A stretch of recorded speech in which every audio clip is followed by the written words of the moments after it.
Welcome to Pastor's Chat today.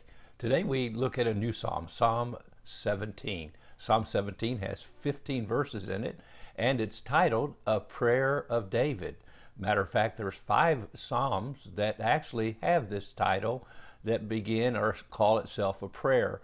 Now, David wrote at least 3 of these because they say A Prayer of David is their title, and that is Psalm chapter 17, Psalm 86, and Psalm 142. Now, Moses, also a prayer of the man of God Moses, is Psalm 90, and then there's another one, Psalm 142, that is a prayer. 5 psalms. Now, why these 5 psalms are pointed out to be called a prayer, we're not sure, because so many of the psalms are prayers. That's exactly what they are. They're prayers, but these specifically are called a prayer.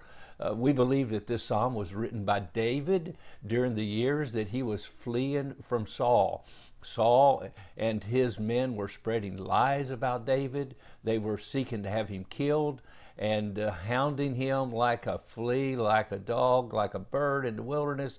And David was crying out to God for vindication, for protection, and for deliverance. And we'll see that in the different sections of this psalm. And so this is a great psalm to remember that you can pray to the Lord in the midst of the time that you feel under stress, because people are lying about you. People are saying bad things about you. People are seeking to maybe destroy you and your reputation. And this is a great prayer to pray. Now, David was, of course, a man of God, and we see in this first few verses here, verses 1 through 5, that he is seeking for God to vindicate him. And then in verses 6 through 12, he's seeking for God's protection, and that's where some get a title for the psalm. Matter of fact, the ESV titles it In the Shadow of Your Wings, because of verse 8, keep me as the apple of your eye, hide me under the shadow of your wings. And so we definitely want to be under the shadow of the wings of the Almighty God, and taking care of us and giving us that protection. And so we see also David says, rescue me, deliver my life from the wicked with your sword. And so David needed deliverance. He needed rescue.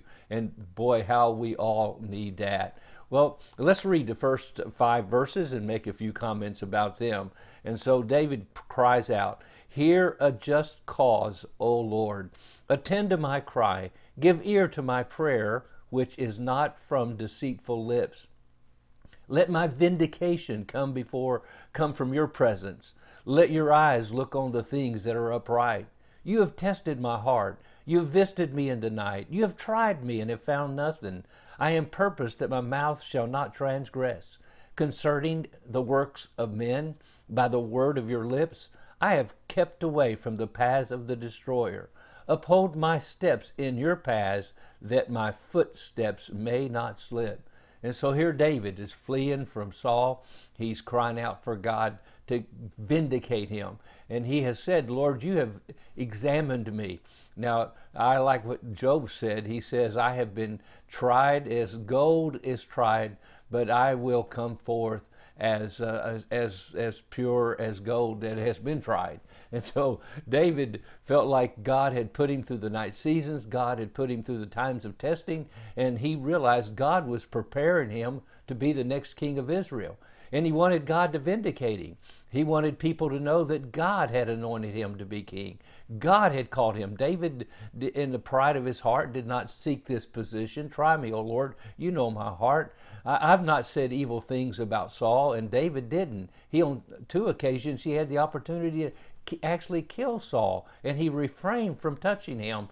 And so he says, you know the integrity of my heart. And my friend, we ought to understand that it is important that we live lives of honesty and integrity and have a good character that shines forth the glory of God in our lives.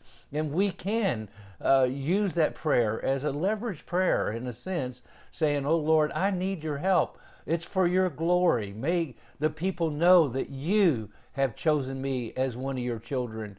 And Lord, please help me. Please vindicate me.